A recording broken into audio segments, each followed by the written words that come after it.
Rapha, how are you? I'm great. How are you, Mr. Ben? Fine, thanks, man. You haven't met Tiens yet? He's also, as I said, an AFT student. So Yeah. he shared some good news, and he's got his first US-based client, which means Yeah, that now is he's that is that is earning in dollars. That's a nice one. yeah. No, I hear that. I hear that once you have a US client, you need to start what's the word, praying for the rand to go down or something like that. So the dollars of Yeah, how can I say? That's what I heard. yeah. Oh I've, man. Well I've got a done. client that's also based in the US, but he's living here in South Africa. And Wow. every time that he sees the rand strength, and he goes, "Oh no, I just lost more money." All right. Yeah. So Tiens, I don't know if you quickly want to introduce yourself to Rafa. Yes. Hi Rafa. Yes, as you said, I'm Tiens and I'm running a PJ's digital agency. And that is just be a joy to be with you guys again on the call. And yeah, you can tell us a bit about yourself. Yes. About myself. Yeah, no. So as you know, my name is Rafa. It's written right there. I started this whole digital marketing journey. What was it like?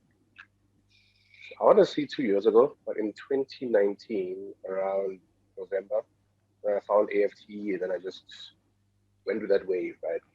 And because I was currently working in a corporate job at the time, and the way it looked, my future didn't seem very certain there. So I'm like, okay, I'm not going to risk staying in a company which may or may not keep me in the future. So let me just get a skill just in case, and I'll go from there.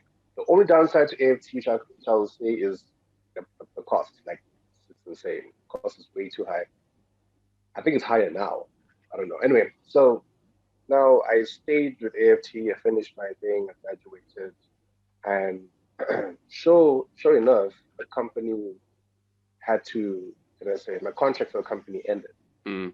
and I was like, okay, no problem. I got my skill. Let's push for clients now.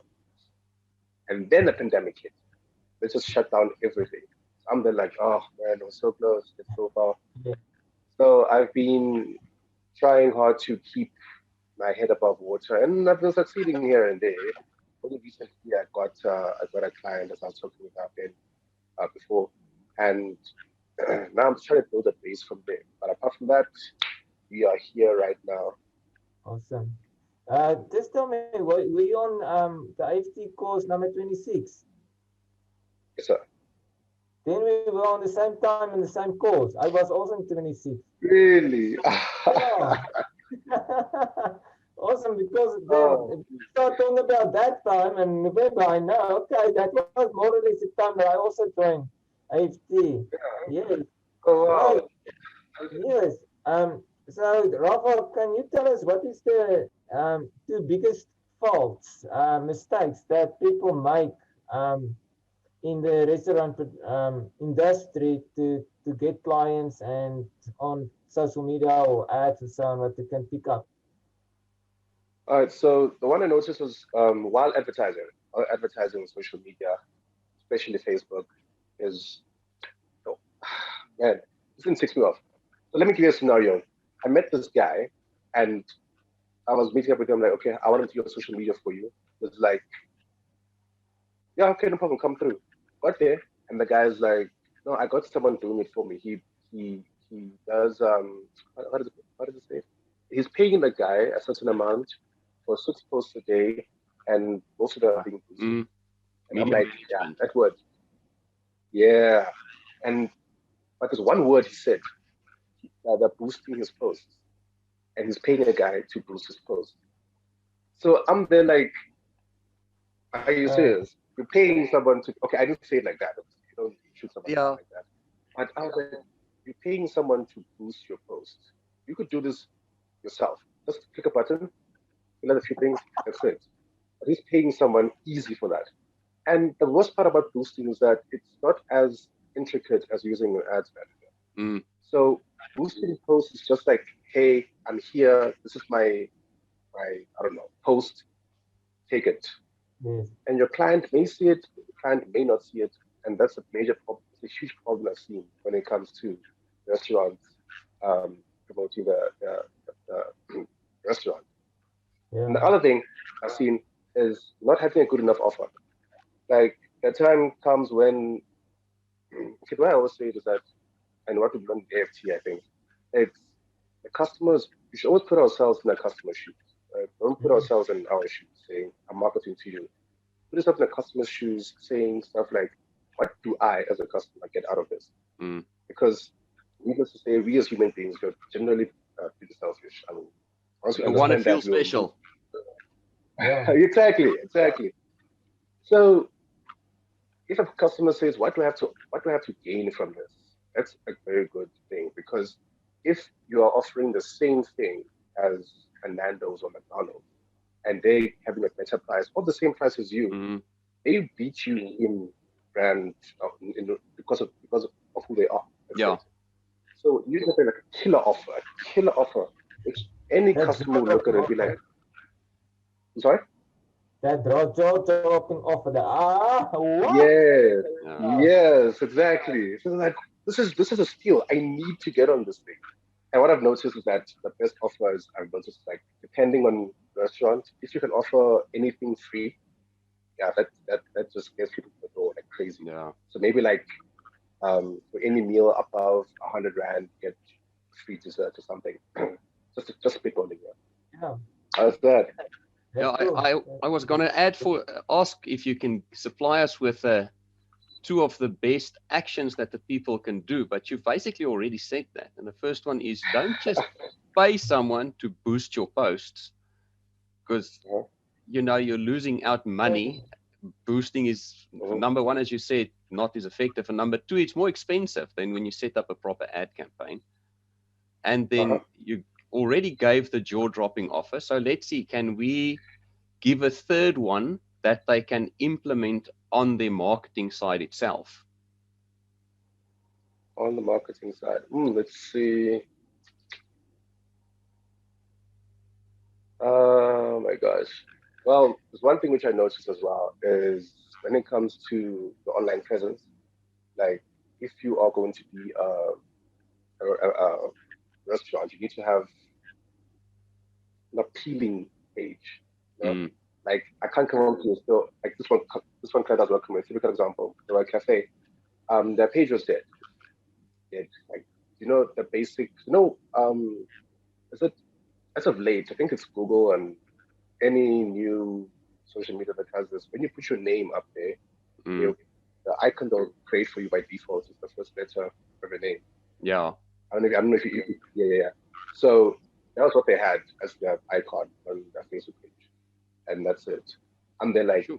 okay, so this is what people are going to be looking at the very first time they look at you. Mm. So I, Mm. fixed it up for them. It looked very nice and all. Like, so you fix it up, the shit's all good.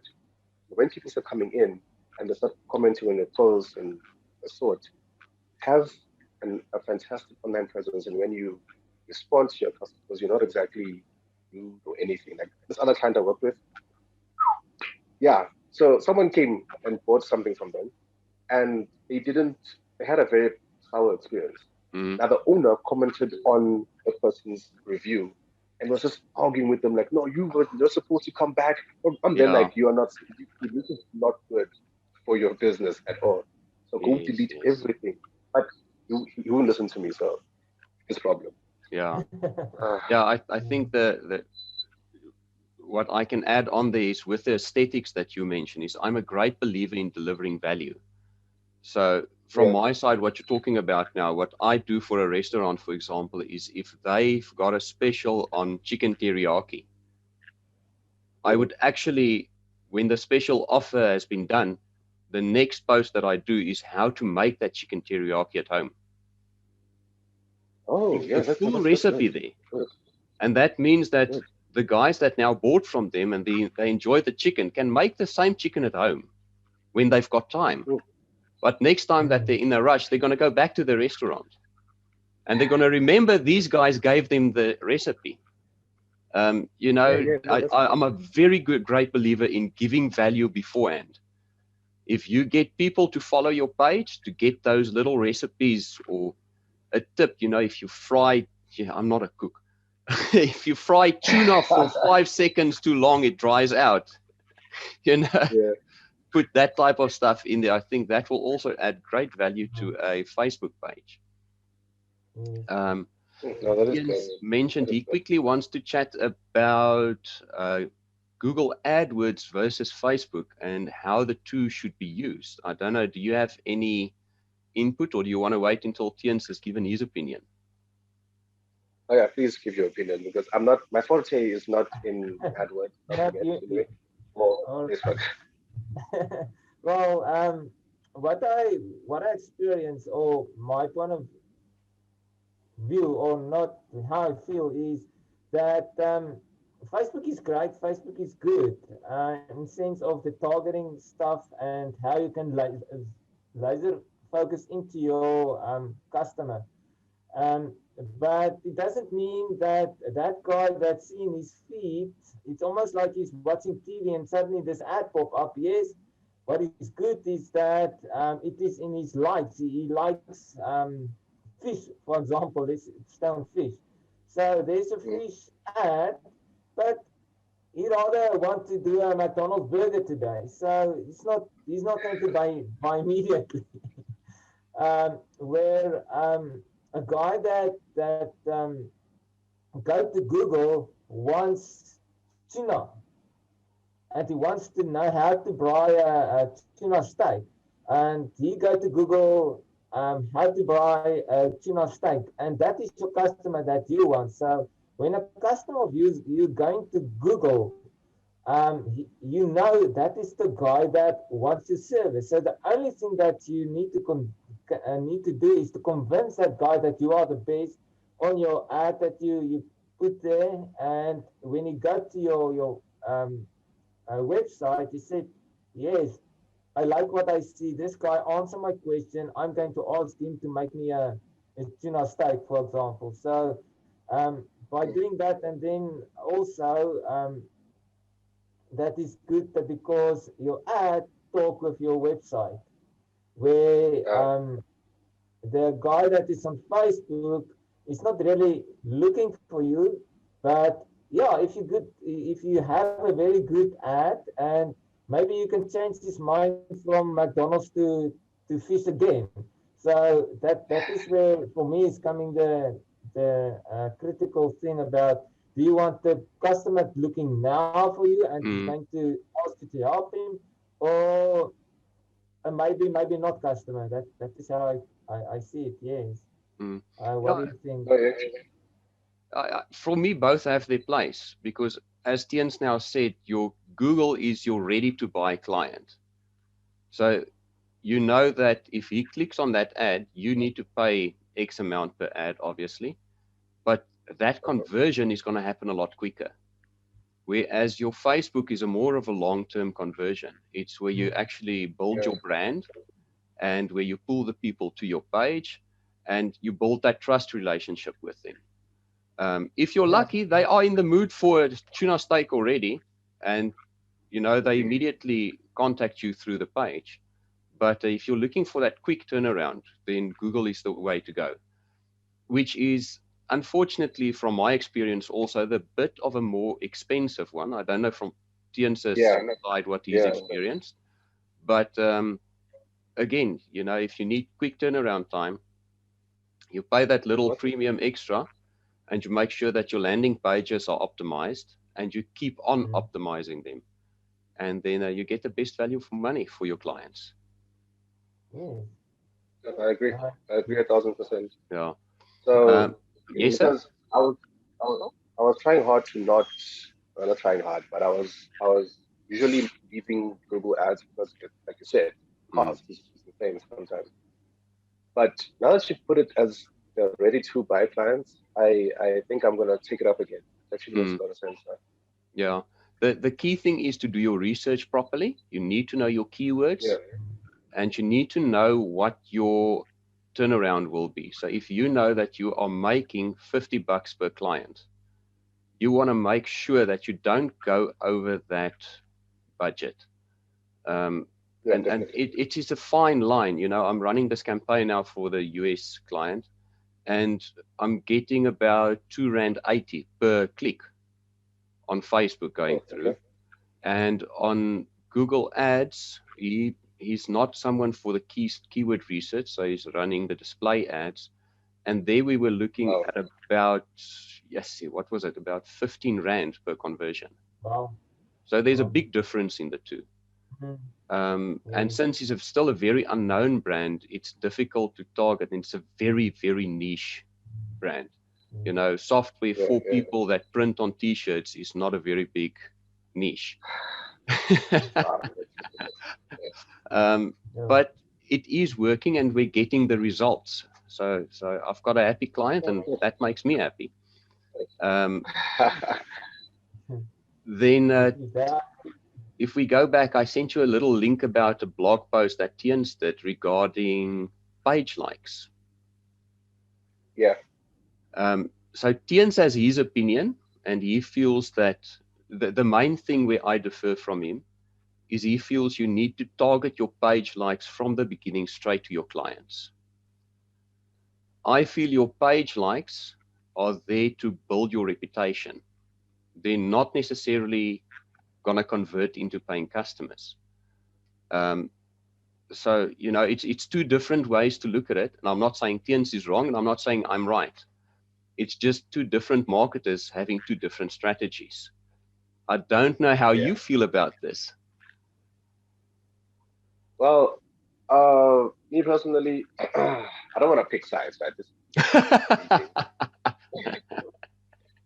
I I totally agree with the fact that page likes are okay, it's a vanity metric, Mm, but we as human beings are vanity creatures, right? Like for some reason, I do not know why. If I see a brand that has, say on Instagram, I have like 100 followers. It's not bad, right? It's mm, not. I see this another brand of the same niche has like 10K. I see 10 and a K next to it, and they're even blue checked and verified. yeah, They're like, oh, this guys know what they're doing, and it could be the exact same product. So, mm. but you just tend to follow the one with the That's blue true. check more. I think the same goes with page likes. You see someone with 1,000 likes, and if they are good likes, they have some engagement on their post. You're like, oh, okay, this person is loved by the people. And Mm, someone who has like 59 likes, and you're like, maybe not, maybe yeah, not. yeah. So I lean more on the fact that it's there to just build rep, because when you have more likes, it's like more people uh like you. Mm, It's the word. yes, But yes. I'm also not pushing away the whole thing of your likes not being sorry, your likes being um you said the likes being your customer base, right? Mm, yeah. Yeah, Yeah. I'm not pushing that away as well, because that's like pretty easy clients to get, because if they like your page, then they're already warm to you. You just market to them, and they'll be like, yeah, mm, because now we know you, we like your products, we like your name, we like your face, depending on what they like about you, yeah, so we'll buy from you. So that's also an option there. But I still lean more toward the whole reputation. yes. If I I, if think I, if I may just yeah, correct myself, is I'm not a disbeliever in getting the likes specifically for your target market. Oops. My Okay, okay. strategy is that, especially if it's a client that's completely new to the business. So I'm setting up their Facebook page, and to build that authority, I go Yeah. out and I build a cheap likes campaign. I go for likes that are as cheap as possible. If I can get away, my best that I've had was 6 cents a click. Um, and that was a wonderful one, but usually you average about 13 cents if you go for a cheap likes campaign. And I use that just to build that first 800 to 1,000 likes, mm, to Mm. quickly boost that page up to a place where suddenly this page has a bit of authority and it only have 6 likes. But then I stop that campaign and I don't run it again for that client at all. from there, we go for Tien's strategy to go for targeted likes, because then you want the clients to come in and they see, hey, okay, there's already 1,000 likes to this page, so obviously they're delivering value. And then they like that page again. But I just try to save money on that first 1,000 and get it up as quickly as possible. Yeah, what I can add to that, and I agree with you, Ben, is on that cheap like campaign, you can still zoom into your customers, even that they are the cheap like of customers. In the cheap like customers, there's still guys that like what you do. They might not have to become a customer, but then you never know, they might just Tiens, your volume has suddenly gone down a lot. oh my word. Hello? We can hear you, but you are very soft. Yeah. Can you hear me now? Yeah, we can, but it's, as I say, it's very, very soft. Hey, okay, I'm going to try to speak hard. we are heading to a close, so if you quickly want to get over your point, then I can wrap up with Rapha, because unfortunately we did experience a bit of a technical issue earlier and we thought we had fixed it. So quickly go ahead, please, Tiens. Okay, what I say is those the cheap like customers can be also customers. If you zoom into them, you might just something happen that they will buy from you, and they are laser focused on that, and they still cheap likes. You can pick up also, even that they are cheap likes. You might have a sale out of that, and yeah, that's basically what I want to say. Yeah. All right, cool. Rapha, so yeah, for me to wrap up, I want you to tell us who your ideal client would be and how they can get a hold of you. Well, as you mentioned, my ideal clients are anyone. Well, basically, right now I'm in the restaurant niche, but I'm also going branch off a bit into lead generation. So if you do pest control or any of those things that need leads, for example, sometimes I do that as well. But right now I'm focusing primarily on restaurants. So any restaurants owners right there, see this video, want to talk to me, you could. I have a Facebook page. I don't know if we can link it as well. I'll link it to your Precision. personal account, and what you can do is just forward me your page, your link. That will go in on the video as well, on the description below the video. So it will all be hyperlinked, and they can go straight to you. Perfect. So on my personal account, I think it's Rapha Chukwu, my personal account, and on my you can hit me up privately there. It's not a problem. Or you can go to my Facebook page as well. You can what do the kids call it? Slide into the DMs. You can send me a personal message there. Precision Dijitalu as well. Alternatively, you could email. I'll send you the email as well. All right. precisiondigitalu@gmail.com. Any of those three, and I'll be your man. All right. And you are based in Joburg. Do you only service restaurants in the Johannesburg, in the Gauteng area, or can it be nationwide that contact you? I can nationwide. Excellent. Cool. I'll put it in there for you then. And yeah, awesome. I think that's it from us. So, Tiens, thank you so very much for you there in your silent corner. Is it the naughty corner that you're in now? All right. Rapha, thank you very much for you as well. Thank you for having me. Pleasure. Goodbye.